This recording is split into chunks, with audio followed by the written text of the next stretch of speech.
جو لوگ راتوں کو زنا کی فلمیں دیکھتے ہیں تھوڑی دیر کے لیے وہ تصور کریں کہ اللہ کا سامنا ہوگا جیسا کہ اس کی شان ہے. یہ پڑھ سکو گے کہ میں نے فلاں تاریخ کو فلاں رات 3 گھنٹے تک زنا کی فلم دیکھی تھی خدا کے سامنے؟ وہ تو آمنے سامنے سے پاک ہے لیکن صرف اس کی جیسی شان ہے، خدا کا سامنا ہے. یہ پڑھ سکو گے کہ میں نے لڑکوں کے ساتھ بدفعلیاں کی تھی؟ سوچو، توجہ کرو. حدیث پاک تو یہ ہے لڑکوں کے ساتھ بدفعلی کرنے والا کہیں بھی مرے. اللہ نے کچھ فرشتے ایسے پیدا کیے جن کی چونچ ہے پرندوں کی طرح، کہیں بھی مرتا ہے اس کو اٹھاتے ہیں اور اٹھا کر وہاں لے جا کر پھینک دیتے ہیں جہاں قوم لوط پر عذاب آیا تھا. یہ گندی فلمیں یہی طرف آپ کو لے جا رہی ہے، گندی فلمیں آپ کو یہی گندگی کی طرف لے جا رہی ہے. آپ کو احساس نہیں ہے، آپ تو سوچو رات ہے کون دیکھ رہا ہے، اکیلا ہوں کون دیکھ رہا ہے. اللہ ارشاد فرماتا ہے ہوا معکم اینما کنتم، تو جہاں کہیں ہے اللہ تیرے ساتھ ہے. اور کتنا ساتھ ہے تو کہتا ہے نحن اقرب الیہ من حبل الورید، اللہ تیری شہرک سے زیادہ قریب ہے. اور ایک مقام پہ فرماتا ہے ان اللہ کان علیکم رقیبا، اللہ تم پر کڑی نگرانی فرما رہا ہے. مسلمانوں ذرا سوچو، حلال غذا سید العالمین وجہ تخلیق کائنات کھا لے تو روئیں، اس کے بارے میں میں اللہ کو جواب کیا دوں گا؟ ہم تو گناہ کر رہے ہیں اور ہمیں احساس ہی نہیں. اللہ کو حساب بھی دینا ہے، اللہ کو جواب بھی دینا ہے. امام اہل سنت اعلیٰ حضرت جیسی شخصیت کہتی ہے کریم اپنے کرم کا صدقہ لئیم بے قدر کو نہ شرما، تو اور رضا سے حساب لینا، رضا بھی کوئی حساب میں ہے. اندازہ تو فرمائیں مسلمانوں، ہم اپنے آپ کو دھوکہ دے رہے ہیں، ہم اپنے آپ کو تباہ کر رہے ہیں، ہم اپنے آپ کو برباد کر رہے ہیں. آئیے گفتگو کو سمیٹتے ہوئے، دستار بندی بھی ہونی ہے، میں جلد اپنی گفتگو سمیٹوں گا. کون کون لوگ ہیں، کون کون لوگ ہیں، کون لوگ ہیں جو حساب کو یاد کر کے روتے رہے، حساب کو یاد کر کے روتے. سید الطائفہ جنید بغدادی فرماتے ہیں کہ جو مقام جبریل علیہ السلام کو فرشتوں میں حاصل ہے وہ مقام ولیوں میں حضرت بایزید بستامی کو حاصل ہے. سلطان العارفین بایزید البستامی، آپ کو پیشاب ہوتا تھا خون کا پیشاب ہوتا تھا حضرت بایزید بستامی کو. مریدین کو پتا چل گیا کہ بایزید کو خون کا پیشاب ہو رہا ہے. ہمدردی کی حضرت آپ جلدی سے کسی اچھے حکیم سے علاج کروا لیں کیونکہ آپ کو خون کا پیشاب ہو رہا ہے. فرمایا میرا علاج کسی حکیم کے پاس نہیں ہے. کہا کیوں؟ کہا کہ یہ جو خون کا پیشاب ہوتا ہے وہ بیماری سے نہیں ہوتا. بچپنے میں مجھ سے ایک غلطی اور گناہ ہو گیا تھا، جب مجھے یاد آتا ہے کہ اللہ اس غلطی کے بارے میں مجھ سے پوچھے گا تو میں اللہ کو جواب کیا دوں گا بچپنے کی اس غلطی کا.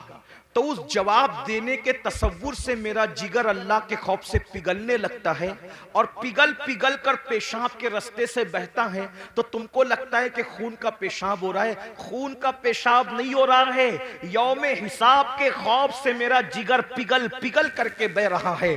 آپ سے پوچھنا چاہتا ہوں میرے بھائیوں، آخر اتنے جرائم کر کے اتنے بے خوف کیوں ہو؟ آخرت بھول گئے، آخرت کا تصور بھول گئے. حضرت سیدنا معروف الکرکی وہ بزرگ ہیں کہ غوث پاک فرماتے ہیں سب سے زیادہ اگر مجھے کسی مزار سے فیض ملا ہے تو وہ سیدنا معروف کرکی کا مزار ہے. غوث پاک جس کے مزار پہ جا کر چلا کرے وہ معروف کرکی کیسے بزرگ ہوں گے؟ غوث پاک کہتے ہیں اگر کوئی حاجت پیش آئے تو معروف کرکی کے وسیلے سے جو دعا کی جاتی ہے اللہ تعالیٰ اس دعا کو قبول فرماتا ہے. یہ معروف کرکی ہیں.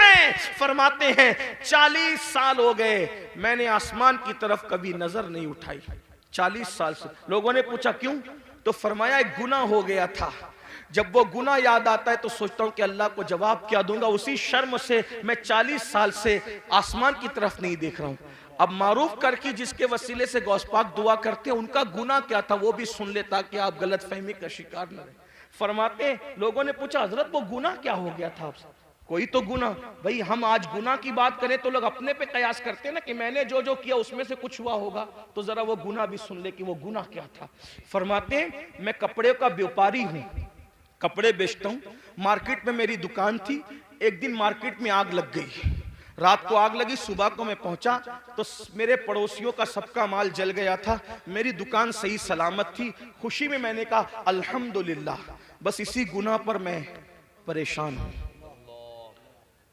اپنی دکان بچنے پر میں نے خوشی میں اللہ کا شکر ادا کیا، اسی گناہ پر میں 40 سال سے آسمان کی طرف کہا حضرت یہ بھی کوئی گناہ ہے؟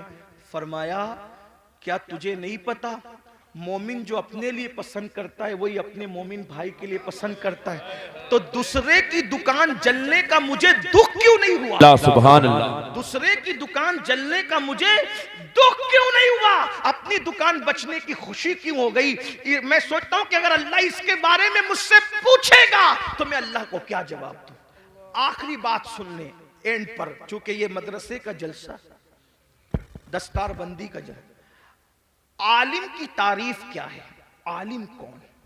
وہ عالم جس کو دیکھ کر رسول اللہ کو دیکھنے کا فیض ملتا ہے، جس سے مسافہ کر کے حضور کو دیکھنے سے حضور سے مسافہ کرنے کا فیض ملتا ہے، جن کے چہرے کو دیکھنا عبادت، جن کے لیے چونٹیاں بلوں میں دعا کرتی ہے، جن کے لیے مچھلیاں دریاؤں میں دعا کرتی ہے، یہ کون عالم لوگ ہیں؟ کسی بڑے سے بڑے مدرسے سے پڑھ لیں، عالم نہیں بنتا۔ کب تک؟ قرآن کہتا ہے انما یخشی اللہ من عبادہ العلماء، اللہ کے بندوں میں اللہ سے ڈرنے والے علماء ہیں، یعنی جب تک اس کے دل میں اللہ کا سچا خوف اور خشیت پیدا نہیں ہوگا، وہ پڑھا لکھا تو ہو سکتا ہے مگر وہ عالم نہیں ہوگا۔ عالم ہونے کے لیے دل میں اللہ کا خوف ہونا ضروری، اور جو جتنا بڑا عالم ہوگا وہ اتنا زیادہ اللہ سے ڈرنے والا ہوگا، اس کے دل میں اتنا اللہ کا خوف ہوگا۔ اب آئیے وہ جو میرے نونہال آج دستار بندی پائیں گے، ان کو بھی ایک پیغام اور آپ کو بھی، اپنے زمانے کے وہ بڑے عالم جن کو دنیا امام الائمہ، سراج الامہ، کاشف الغمہ، نعمان بن ثابت یعنی امام اعظم ابو حنیفہ کے نام سے ہم جانتے ہیں، کروڑوں حنفیوں کا امام، اور حنفیوں میں بھی کون؟ عبداللہ ابن مبارک کا امام۔ عبداللہ ابن مبارک کون؟ امام بخاری کے دادا استاد۔ امام بخاری کے دادا استاد کا جو امام ہے اسے امام اعظم کہتے ہیں۔ کون امام اعظم؟ داتا علی حجویری کا امام۔ کون امام اعظم؟ غریب نواز کا امام۔ غریب نواز جس کے مقلد ہے وہ امام اعظم، محبوب الہی جس کے مقلد ہیں وہ امام اعظم، صابر کلیر جس کے مقلد ہیں وہ امام اعظم۔ یہ شان ہے میرے امام اعظم کی۔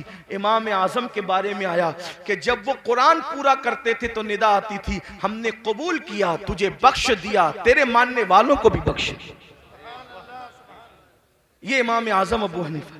ایک مرتبہ آپ نے نماز پڑھائی، امام اعظم نے نماز پڑھائی، اور نماز میں آپ نے سورہ زلزال کی تلاوت کی، اذا زلزلت الارض زلزالها واخرجت الارض اثقالها وقال الانسان ما لها يومئذ تحدث اخبارها بان ربك اوحى لها۔ یہ سورہ مبارکہ پڑھی اور قیامت کا اور یوم حساب کا منظر یاد آ گیا تو امام اعظم ابو حنیفہ کی آنکھوں میں آنسو آ گئے، اور جب اس پر پہنچے فَمَن يَعْمَلْ مِثْقَالَ ذَرَّةٍ خَيْرًا يَرَهُ وَمَن يَعْمَلْ مِثْقَالَ ذَرَّةٍ شَرًّا يَرَهُ۔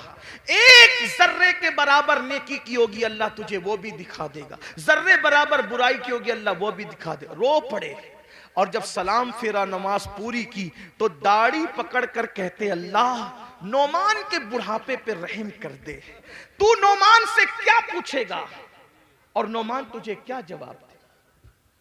لیجئے ہماری محفل کے خصوصی خطیب، ہمارے قائد، ہمارے امیر، نعرہ تکبیر، نعرہ رسالت، مسلکی اعلی حضرت علماء اہل سنت حضرت علامہ مفتی شاکر رضا نوری، حضرت علامہ مفتی شاکر رضا نوری، نعرہ تکبیر، نعرہ رسالت، علماء اہل سنت۔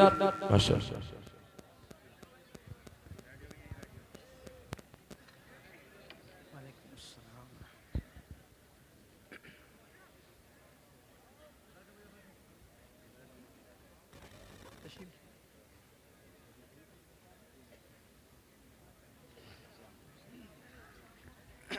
بیٹھ جائیں، درود شریف پڑھنے. رب صلی وسلم دائما ابدا علی حبیبک خیر الخلق کلہم صلاۃ و سلام علیک یا جد الحسن والحسین.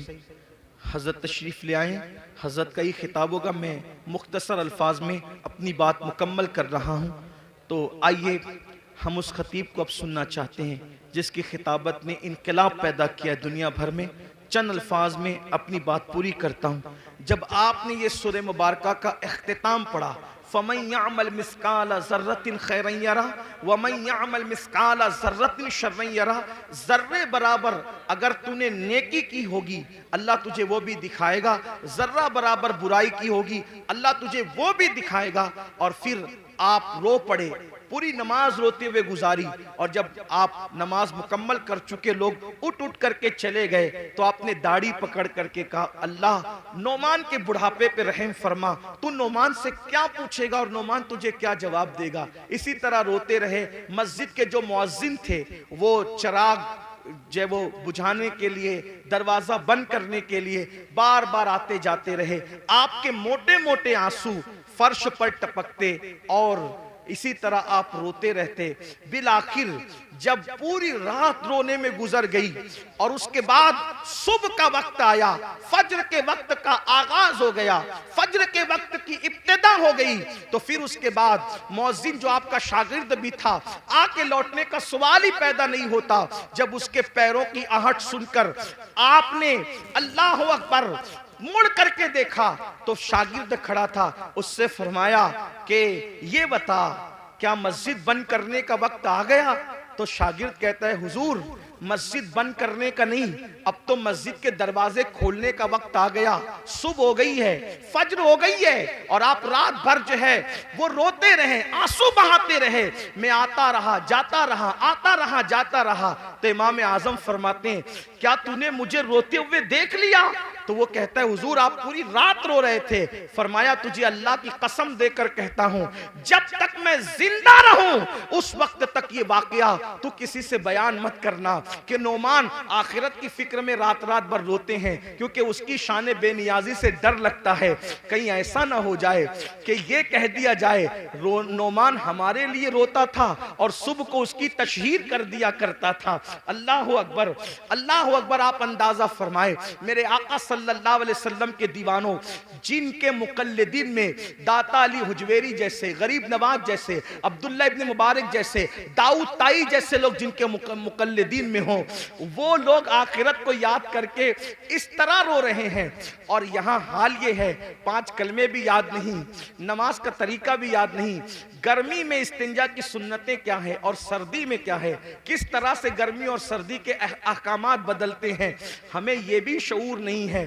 وضو کس طرح احتیاط سے کرنا چاہیے ہمیں وہ بھی نہیں پتا. میں تو اکثر اپنے بھائیوں کو کہتا ہوں ایک اچھا عالم جس کی نظر فقہی مسائل پر ہو اگر ہم اس سے اپنا وضو چیک کروا لیں تو وہ ہمیں ناکام کر دیں. جب عالم کے سامنے ہم اپنا وضو ثابت نہیں کر سکتے تو عالم الغیب کے سامنے ہم آخر کون سا عمل ثابت کر سکیں گے اور ہماری حیثیت کیا ہوگی؟ اندازہ تو فرمائیں میرے آقا علیہ السلام کے دیوانوں.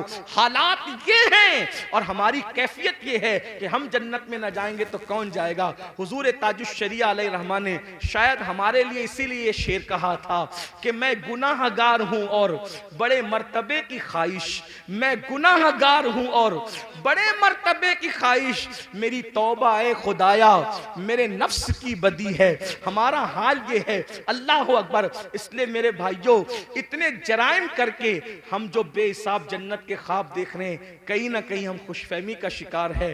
اور یاد رکھنا جس کے پاس جتنا علم آئے گا اس کے پاس اللہ کی اتنی خشیت آئے گی، اتنا خوف آئے گا. ہم آخرت کو حساب کے دن کو بھول گئے. قرآن کہتا ہے اَيَحْسَبُ الْإِنسَانُ أَن يُتْرَكَ سُدًى، کیا تم یہ تصور کرتے ہو تم سے حساب نہیں لیا جائے گا؟ سب سے حساب لیا، جس سے چاہیں گے حساب لیں گے. اور یاد رکھنا ہمارے گناہ تو بہت دور کی بات ہے، اگر وہ ہمارے گناہوں کی بجائے ہماری نیکیوں کا بھی حساب لے لے تو ہم نیکیوں کے بارے میں بھی جواب نہیں دے سکتے. اللہ پاک سب سے پہلے مجھے اور آپ سب کو عمل کی توفیق عطا فرمائے.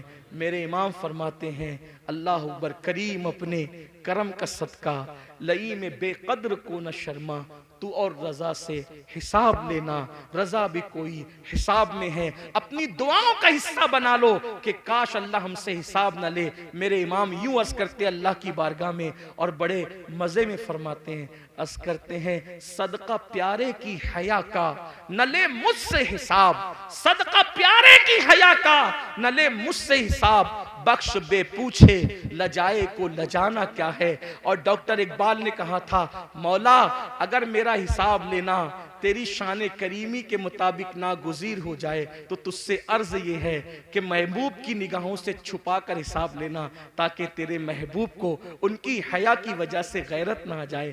یہ عاشقوں کا حال ہے اور ہم جو کچھ کیے جا رہے ہیں اللہ ہمارے حال پہ رحم کرے، ہمیں بے حساب بخش دے، اللہ ہم سب کی بے حساب مغفرت فرمائے، ہمارے ماں باپ کی مغفرت فرمائے اور ہمیں اللہ رسول کی سچی وفاداری عطا فرمائے۔ گفتگو کے درمیان کوئی غلطی ہو تو اللہ پاک معاف کر دے۔ استغفر اللہ ربی ان ربی لغفور الرحیم۔ ہمارے درمیان دنیا سنیت کی وہ عظیم شخصیت موجود ہے، وہ عظیم ذات موجود ہے جو بیک وقت جو ہے وہ مصنف بھی ہے، شاعر بھی ہے، خطیب اور خطیب گر بھی ہے، بہترین مفکر بھی ہے، دانشور بھی ہے، اور اسی طرح سے آپ ایک بہترین موٹیویشنل اسپیکر بھی ہے۔ ایسے مفکرانہ جملے جو کہیں کہیں ہمیں سننے کو ملتے ہیں وہ حضرت کی تقریر میں موتیوں کی طرح آپ کے لبوں سے جھڑتے نظر آتے ہیں۔ آج ماشاءاللہ ایک ایسی شخصیت جس نے انسان سازی میں اپنے اسلاف کے نقش قدم پر چل کر بڑے کارنامے انجام دیے، جس کی ایک آواز پر وادی نور کے اندر لاکھوں عاشقان رسول کا ہجوم نظر آتا ہے۔ آئیے وہی ہستی ہمارے درمیان ہے۔ ہمارے ناظم محفل، نقیب محفل بہت اچھے ہیں اور بڑے اچھے انداز سے کہنا جانتے ہیں، لیکن چونکہ وقت کی نزاکت کو دیکھ کے ان سے معذرت چاہتے ہیں کہ ان کی حق تلفی نہ ہو، میں خود قبلہ امیر محترم کو عرض کرتا ہوں، التماس کرتا ہوں، اس لیے کہ ناظم صاحب تعارف پیش کریں گے تو ان کے شایان نشان پیش کریں گے، لیکن ہمارا ماننا ایسا ہے کہ ہر آدمی، عارف رومی کا قول ہے، ہر انسان اپنی زبان کے پردے میں چھپا ہوا ہے، جب زبان کھلتی ہے تو خود ہی سمجھ میں آتا ہے کہ یہ انسان ہے کون۔ ہر آدمی زبان کے پردے میں اپنا تعارف رکھتا ہے۔ تو آئیے اب ہم حضرت کی بارگاہ میں التماس کرتے ہیں، التماس ہی کر سکتے ہیں کہ اپنے زبان کو جنبش دیں اور وہ جواہر پارے جو آپ نے اپنے اسلاف کی صحبت میں بیٹھ کر حاصل کیے، وہ درد دل جو آپ نے اپنے بزرگوں سے حاصل کیا، وہ سوز دنوں جو آپ نے اپنے بزرگوں سے پایا، ہم سب کے درمیان بکھیریں اور بکھیر کر ہم سب کو مستفیض اور مستنیر فرمائیں۔ آئیے حضرت قبلہ امیر محترم کا استقبال حضور سید العلماء مہریروی رحمت اللہ علیہ کے چند مصروں سے ہم کرتے ہیں کہ کسی کی جے وجے ہم کیوں پکارے، کیا غرض ہم کو، ہمیں کافی ہے سید اپنا نعرہ یا رسول اللہ۔ شکر کی نیت کے ساتھ اللہ کا ذکر بلند کر لیں اور تکبیر و رسالت بلند کریں۔ نعرہ تکبیر، نعرہ رسالت، نعرہ رسالت۔ امید ہے آپ گفتگو سنجیدگی سے سنیں گے اور انشاءاللہ بعدہ آپ دستار بندی کی محفل میں بھی شریک رہیں گے، اور انشاءاللہ اس کے بعد حضور قبلہ امیر سنی دعوت اسلامی سلسلہ قادریہ برکاتیہ نوریہ کے شیخ طریقت بھی ہے، جو حضرات مرید ہونا چاہتے ہیں حضرت سے مرید بھی ہوں گے۔ حضرت سے گزارش ہے تشریف۔